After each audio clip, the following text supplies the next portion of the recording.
What's up, everyone? Welcome back to IGN Live at Gamescom 2018. I'm joined by Daniel and Rich, part of the Shadow of the Tomb Raider team. What's up, you guys? How you doing, Sydney? Thanks so much for being here. I'm so excited to talk about this game. I've had the privilege of playing a little bit of it, so I'm really excited to dive in. So Shadow of the Tomb Raider is obviously the third game in this installment. What can you tell us about where we're finding Lara in her journey? We're absolutely finding Lara at her most calculating, her most capable. This is her taking those final few steps to becoming the Tomb Raider that she's destined and meant to be.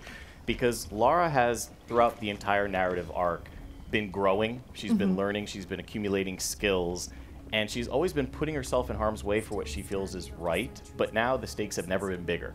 This is the Maya apocalypse. This is Lara Croft literally fighting Trinity for the fate of humanity. So we have to up the stakes in every way possible. So this is why she's at the height of her skills. So when you say up the stakes, what exactly are you referring to? Go ahead, Dan. A lot of things I would say, because this is going to be the most Tomb Raider of all, the three of them, because we're approaching the destination. And one of the things we wanted to push is making sure that everything you're going to experience, whatever it's combat, whatever it's the tomb, whatever it's exploration, it's going to the next level. So things like we've seen so far, you know, a flood, a big flood that she's causing by herself. And this goes to what Rich was talking about at the beginning, where, you know, yes, she's at the maximum, you know, of what her own capabilities and experience, but in terms of emotional, how she is maturity, you know, she's not quite there yet. Yeah. And this is all about this journey and understanding that there's big consequence to your reaction. Even if you think that your action is actually very small and maybe non-consequential, she takes the dagger and she created. So there's going to be a lot of moments in the game where you're going to be exposed to that. What was the consequence of these actions? And the thing that I really like about it when we talk about upping the stakes, because if Lara's at her most capable, in order to challenge the player, we have to make everything else really push back harder than ever before. So you think about the world. We make traversal more difficult than ever. We give her new skills like the wall run, the rappel, so she can navigate and explore in different ways. Which I love that wall run. And it opens up a lot of different exploration and a lot of different movement. And so then you take about combat. So Trinity, they're at their height of their powers. They're throwing more people. Lara's outgunned, outnumbered. So everyone is really just like up here the entire time. So she has to use new skills like camouflage, you know, mud, putting herself in a vine wall so that she can strike like the jaguar, disappear using fear in combat. And then even the tombs. We make them more brutal, more deadly than ever. Even the traps are trying to kill you. Even the puzzles are trying to kill you. So everything, the tombs, the combat, the world is all pushing back harder than ever. Has to watch her back. Absolutely. So you guys like really touched on a ton of things that I just want to go back to. So rolling it all the way back to that personal growth. I'm so interested in seeing this darker side of Lara, and kind of, you know, we've always been rooting for her and it's been really easy to empathize, but you know, like maybe starting an apocalypse is a little bit unrelatable. Like, I don't know that I'm on your side. So is she the good guy still? The question is interesting because one of the things you're saying it's the darker side of her, but I think it's the most personal side of her. And this is the angle we're going for. Yeah. Causing the apocalypse is not like she's not like she's willing to do that. It's yeah, just she's not trying to do it. Totally. She's thinking she's doing the right thing. And like every young adult, yes, you imagine that she's very young. Yeah. And she has all these big capacities. So dealing with that is very, very difficult. And understanding going through all that is very difficult. So you know, the growth in this game is all about that. It's all about getting that maturity. And she's meeting this bad guy that a lot of people are feeling a lot of affinity with this bad guy because he seems to be more human. And he's some kind like a mirror to her. Yeah. They share the same goals. You know, he's super smart, as smart as her. It's the first time, you know, she meets somebody super smart like her. Yeah. And the other thing, though, he has one thing she doesn't have yet, and it's maturity. So when he's talking to her in that moment, you feel that he has this experience how to deal with these kind of things that she has less. Yeah. And the other thing also we like to expose, if you play like the first hour, you feel like she's not that comfortable with people. You know, you were going inside that. You know how she will say to Jonah, I'm gonna let you do the talking, you know? I love the dynamic of her and Jonah together, by the way. I just think it's so sweet, and he's like really just this older brother. And you were talking about how everything's out to get her, and it's so refreshing just to have someone be like, hello, like I'm here for you. Yeah, and that's why actually it becomes so powerful in those moments where even Jonah is pushing against her, when Lara's obsession and, you know, her drive to do what she thinks is right but is really causing things to go in a negative direction. Like you said, she's causing the apocalypse on accident, but she still causes it, and she feels like, okay, I'm the only one who can now fix it.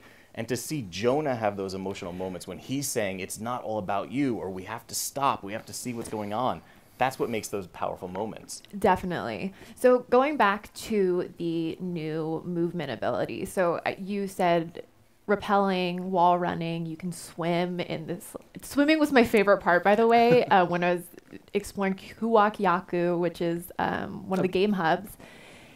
There's a whole area to swim, and I couldn't stop swimming for no reason. I mean, I wasn't after anything. It was just really cool. So when you're choosing what new movement abilities to add, because that obviously opens up a lot for what you guys can do as far as puzzles go, where does your mind go first? Like, how do you decide that? But the thing is that, you know, I've been working on Tomb Raider 2013 and Rise of Tomb Raider. And when we were looking at some of the feedback we received, people were saying the traversal and exploration was not that challenging. And one of the things we wanted to do is like, okay, how can we make more challenge, making traversal itself be much more dynamic and challenging. And the other thing also is that the only way we had before that, Lara going down, was her falling down. And having the rappel down made her feel way more in control. And that is something which is perfect at this point of the story. And also, it is a descent inside of her. You know, metaphorically, sorry, my French, metaphorically, you are descending inside of her. And it was important that all the mechanics, all the gameplay supporting that, whatever was in combat or in traversal, going down with the rappel, going down underwater, like getting super deep, was extremely important for us. So it was part of part of the exploration of the environment, because the environment mirrors how Lara feels, that you feel this connection between Lara and the world. And it was also a fan request. Fans, like you said, it goes back all the way in the classic games. They love swimming. And so we said, all right, we're going to give you swimming, but be careful what you wish for, because we're going to make it survival. We're going to make it so that there is limited air, that you are, trying to make your way to find treasure, or you're trying to make your way to find a path, or maybe even a challenge tomb, but there's going to be piranhas, eels, you have to manage your oxygen. So it is still about that claustrophobic, I don't know what's on the other side of that crevasse, it could just be my death feeling when you're underwater. Definitely. Well, and I feel like not having a meter telling you you're almost out of breath is extremely stressful. So you mentioned kind of the dangers of underwater, and obviously there's a lot of dangers out in the jungle. How did you go about utilizing that to kind of help make that feeling of like, she is kind of alone right now? Yeah, she is. And we really wanted to put Lara in a place where everything was trying to kill her. You know, we you did a good job. We always think about the way that the world works in the Tomb Raider series is that it is protecting its secrets. And the world is full of mysteries that people could find if they just had the skill and the will to go and unearth them. And Lara's one of the few people in the world who can actually put herself in those incredibly hostile situations, these beautiful environments that are trying to kill you, and survive. And so that's just been a theme of the entire series. So with Shadow of the Tomb Raider, because Lara is at the height of her skills, she has to go into the deadliest place in the world, the jungle.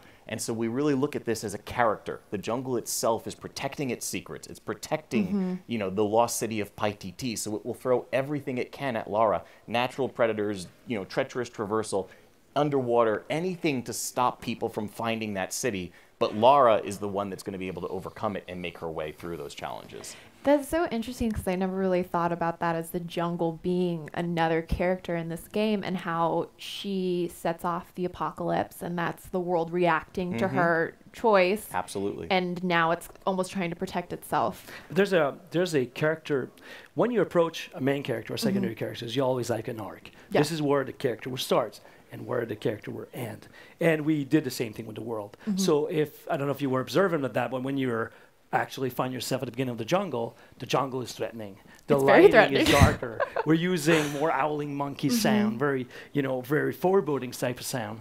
It's very rich, overwhelming. You know, you feel like claustrophobic. Even that's why there's a lot of foliage. And as you advance, the more and more the jungle is accepting you, the more and more you feel, synchronized with the jungle, the more light comes piercing through the foliage, the more it becomes whiter and lighter, and the music and the birds and everything starts to be more positive, and you feel that through the entire game from the beginning to the end. This character has its own evolution, and you feel this synchronization. So when you arrive at closer to the end of the game, you feel that Clara, she's more, the world is helping her more, and then that it's finding her. We have this phrase, we call it becoming one with the jungle. Yeah. And that's really when we talk about all those combat and all of those tactics that Lara is using, a lot of those are things that she is learning from the jungle.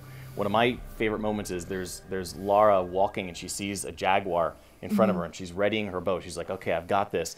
She gets attacked from behind. She realizes that the jaguar in front was just a distraction. They were working in teams. And then she realizes that's how she can outthink and outsmart and outgun Trinity by striking from where they don't know she's going to be and then disappearing again.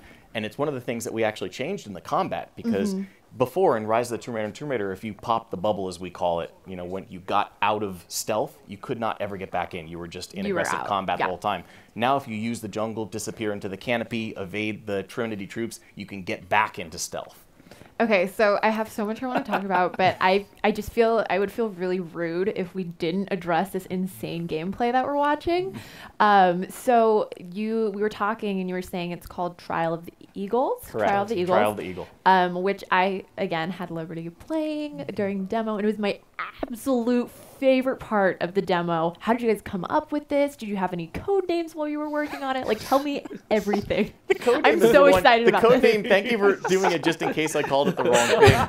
Because I've been calling it Citadel of the Wind for the last year and a half, That's which was so the code hardcore. name. And literally last night, Dan says, it's actually called Trial of the Eagle, right? And I'm like, okay, how am I possibly going to remember that? So thank you. Yeah, I got you, man. The thing, when we start thinking about that, when you think, the first thing we said to ourselves is that people were talking about how the challenge tomb were exciting on Rise of Tomb Raider, and the actual puzzles or tomb were not as exciting on the main path they were on the challenge. And we said on this one, what if we would be building a challenge tomb but on the main path? Yeah, that's exactly what it felt like. It's exactly the theme of that, and we said let's do that. But one of the things that we experienced that was very harder on Rise is the fact that when people are going into puzzles and they get stuck, we have some play tests we're going through, and people are saying, oh, this is the place where they would normally abandon. They love the puzzle, love that. They would abandon.